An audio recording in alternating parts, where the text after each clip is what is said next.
Hi everyone friends, GST portal पर launch हो चुका है जीएसटीआर 1 रिटर्न का एकदम नया वर्जन। जीएसटीआर 1 रिटर्न के इस न्यू वर्जन में कई बड़े बदलाव किए गए हैं। बहुत से नए और हेल्पफुल फीचर्स को ऐड किया गया है। इन नए बदलाव के कारण जीएसटीआर 1 रिटर्न का फाइलिंग डैशबोर्ड बिल्कुल ही बदल चुका है। तो फ्रेंड्स, आज की इस वीडियो में मैं आपको जीएसटीआर 1 रिटर्न के इस न्यू वर्जन के 5 बड़े बदलाव या फिर चेंजेस के बारे में जानकारी दूंगा और दिखाऊंगा, जिन्हें आपको as a GST tax payer या फिर टैक्स प्रोफेशनल अच्छे से जान लेना और समझ लेना बहुत ही जरूरी हो जाता है, ताकि आपकी आने वाली जीएसटी 1 की फाइलिंग और भी आसान हो सके और आपको अपने आने वाले जीएसटी 1 की फाइलिंग के दौरान कोई भी प्रॉब्लम या फिर परेशानी न आए। फ्रेंड्स, मेरा नाम है अमित और आप सभी का एक बार फिर से स्वागत है हमारे चैनल एक्सपर्ट इन्फो मीडिया में। तो चलिए फ्रेंड्स, जीएसटीआर 1 के न्यू वर्जन के 5 बड़े बदलाव या फिर चेंजेस को समझते हैं। जीएसटीआर 1 के नए वर्जन का सबसे बड़ा या फिर पहला बदलाव है जीएसटीआर 1 के फाइलिंग डैशबोर्ड को लेकर, जहां जीएसटीआर 1 के फाइलिंग डैशबोर्ड को बिल्कुल ही बदल दिया गया है,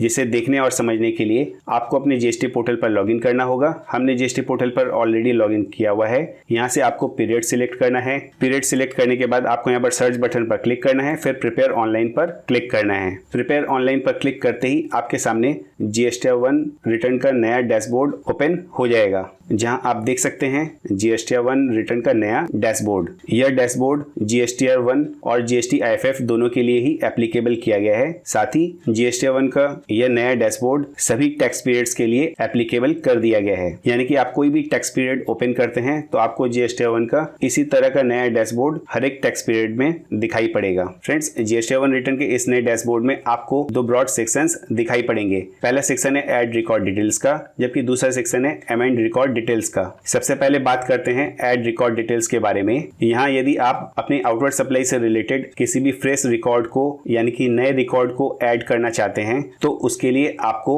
एप्लीकेबल टेबल के अंदर जाकर अपने आउटवर्ड सप्लाई से रिलेटेड डिटेल्स को ऐड करना पड़ेगा। फॉर एग्जाम्पल, यदि आप रजिस्टर्ड टू रजिस्टर्ड यानी कि B2B सप्लाई से रिलेटेड इनवॉइस की डिटेल को ऐड करना चाहते हैं तो आपको B2B इनवॉइस की इस टेबल को सिलेक्ट करना है और इसके अंदर जाकर अपने इनवॉइस को ऐड करना पड़ेगा।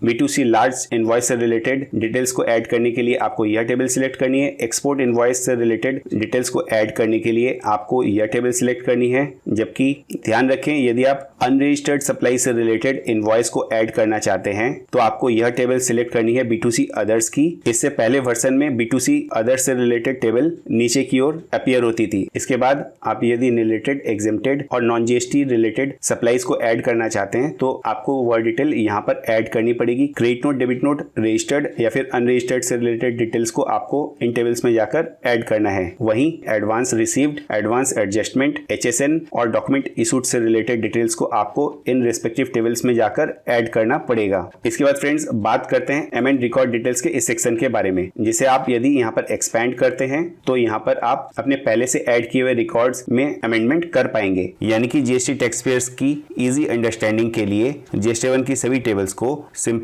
दो सेक्शंस में कैटेगराइज किया गया है, ऐड रिकॉर्ड डिटेल्स और अमेंड रिकॉर्ड डिटेल्स में। जहां यदि फ्रेश रिकॉर्ड्स को ऐड करना है तो ऐड रिकॉर्ड डिटेल्स का यूज करना है, जबकि ऐड किए हुए रिकॉर्ड्स में कोई अमेंडमेंट करना है तो अमेंड रिकॉर्ड डिटेल्स के इस सेक्शन को यूज करना पड़ेगा। फ्रेंड्स, यहाँ पर मैं आपको एक इंपॉर्टेंट बात बताना चाहूंगा। जैसे कि आप देख सकते हैं ऐड रिकॉर्ड डिटेल्स के इस सेक्शन में यहाँ पर जितने भी टेबल्स हैं ये आपको सामने सामने दिखाई पड़ रही है, यानी कि ये सभी टेबल्स विजिबल हैं, एक्सपैंड की हुई हैं। जबकि जीएसटीआर 1 रिटर्न के इस दूसरे सेक्शन की टेबल्स यहाँ पर सामने अपीयर नहीं होती है। इनके डिटेल्स यहाँ पर कोलैप्स की हुई हैं, जिन्हें आपको देखने के लिए यहाँ पर क्लिक करके उन्हें एक्सपैंड करना पड़ेगा। जीएसटी नेटवर्क के अकॉर्डिंग ज्यादातर जीएसटी टैक्स पेयर्स को आउटवर्ड सप्लाई से रिलेटेड फ्रेश डिटेल्स को ही ऐड करने की रिक्वायरमेंट होती है, जबकि केवल 1% लोगों को ही अपने डिटेल्स को अमेंड करने की जरूरत पड़ती है। इसलिए जीएसटी टैक्स पेयर्स के इजी एक्सपीरियंस के लिए ऐड रिकॉर्ड डिटेल्स की टेबल्स को विजुअल फॉर्म में रखा गया है, जबकि अमेंड रिकॉर्ड डिटेल्स की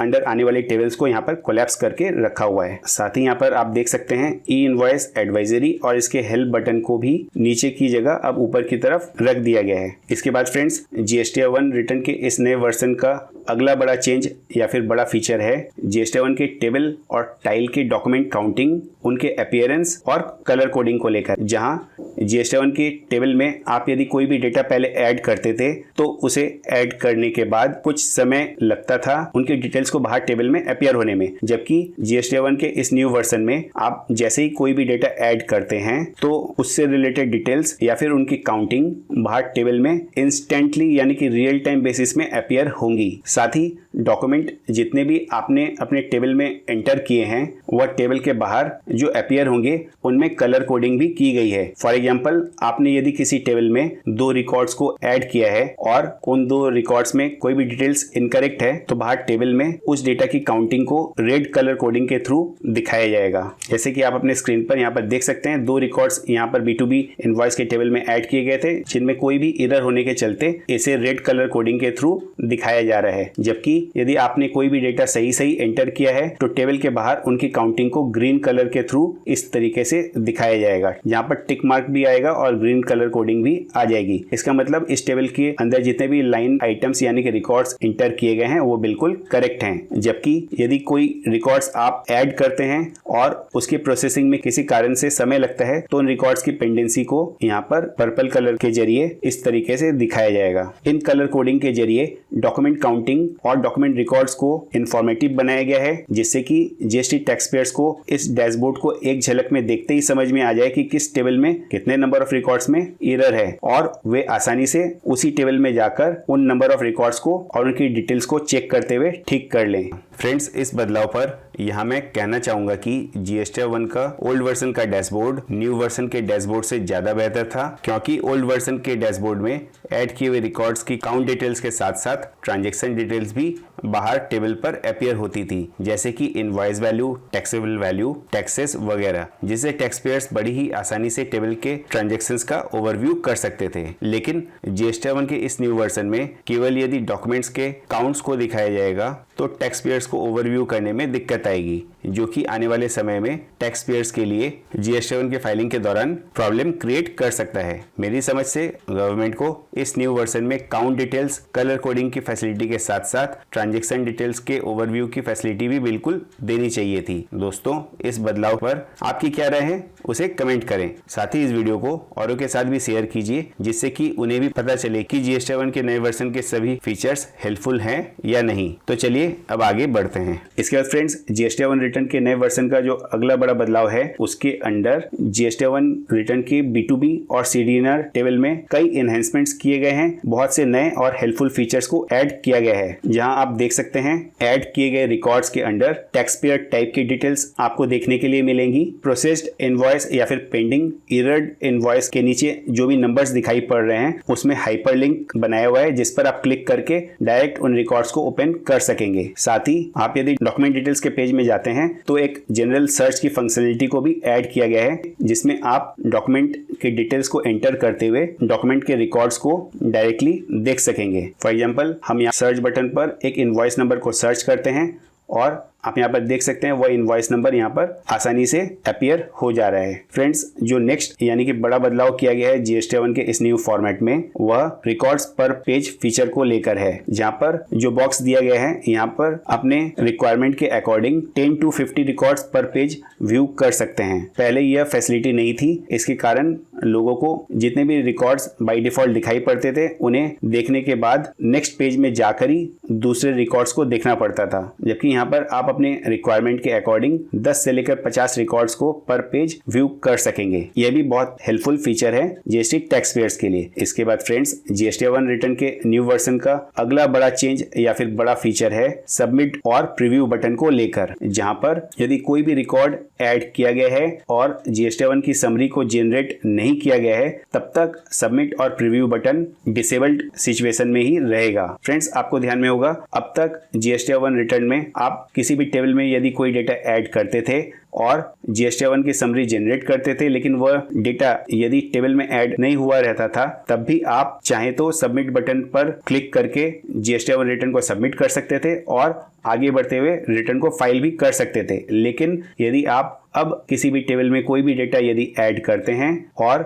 जब तक आप अपने GST1 रिटर्न की समरी को जनरेट नहीं कर लेते हैं तब तक सबमिट और प्रीव्यू बटन डिसेबल्ड सिचुएशन में ही रहेंगे, यानी कि वह अपीयर ही नहीं होंगे। तो इसका फायदा यह होगा कि कि आप किसी भी टेबल में कोई डेटा ऐड करते हैं और वह GSTR1 की फाइनल समरी में कवर नहीं होता है, तब तक आपको अपने GSTR1 रिटर्न को ना तो सबमिट करने दिया जाएगा और नहीं फाइल करने दिया जाएगा। यह बहुत अच्छा फीचर है जहां GST टैक्स पेयर्स को गलत या फिर इनकम्प्लीट डेटा के साथ GSTR1 की फाइलिंग से रोका जा सकेगा। तो फ्रेंड्स, ये थे GSTR1 रिटर्न के नए वर्जन के 5 नए बड़े बदलाव और फीचर्स, जिसके जरिए GST टैक्स पेयर्स और टैक्स प्रोफेशनल्स को आने वाले GSTR1 के फाइलिंग के दौरान काफी आसानी होगी। इसके साथ ही फ्रेंड्स, आपको यहाँ पर एक और इम्पोर्टेंट बात बताना चाहते हैं। जितने भी नए फीचर्स या फिर बदलाव GSTR1 के इस न्यू वर्जन से रिलेटेड बताए गए हैं, इन्हें GST नेटवर्क की तरफ से फेज 1 के अंदर कैटेगराइज किया गया है, जबकि GST नेटवर्क की तरफ से यह भी बताया गया है कि आने वाले समय में वे फेज 2 को भी रोल आउट करेंगे।